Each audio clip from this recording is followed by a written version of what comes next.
got so all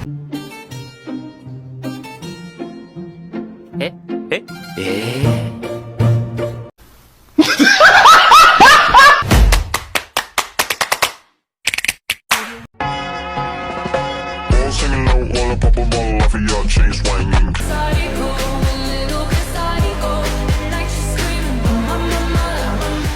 Teman-teman, di sini saya akan menjelaskan materi mengenai perubahan bunyi dalam bahasa Indonesia. Nah, materi yang pertama yaitu penyebab perubahan bunyi dalam bahasa Indonesia. Sebagaimana yang telah dituliskan bahwa perubahan bunyi dalam bahasa Indonesia memiliki perubahannya. Nah, yang pertama yaitu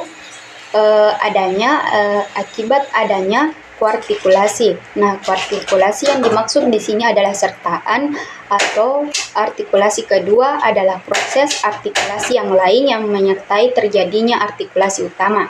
Artikulasi primer atau artikulasi pertama. Nah, artikulasi di sini terjadi karena sewaktu artikulasi primer untuk memproduksi bunyi pertama berlangsung, alat-alat ucap sudah mengambil ancang-ancang untuk membuat atau memproduksi bunyi berikutnya. Akibatnya, bunyi pertama yang dihasilkan agak berubah mengikuti ciri-ciri bunyi kedua yang akan dihasilkan. Nah, yang kedua, akibat pengaruh bunyi lingkungan adalah bunyi yang berada sebelum atau sesudah bunyi utama. Nah, yang ketiga, distribusi. Nah, di sini yang dimaksud dengan distribusi adalah letak atau tempat suatu bunyi dalam satu satuan ujaran. Nah, yang keempat, akibat proses morfologi. Nah, akibat proses morfologi lazim disebut morfofonemik atau morfofonologi. Dalam proses ini dapat terjadi peristiwa yang pertama, pemunculan fonem, pelepasan fonem, peluluhan fonem, pergeseran fonem, perubahan fonem. Nah, yang kelima, akibat dari perkembangan sejarah perubahan bunyi. Akibat perkembangan sejarah ini tidak berkaitan dengan kajian fonologi, melainkan berkenaan dengan pemakaian sejumlah unsur leksikal di dalam masyarakat dan budaya. Baik, di sini saya akan melanjutkan materi kedua, yaitu jenis-jenis perubahan bunyi dalam bahasa Indonesia. Nah, yang pertama itu asimilasi.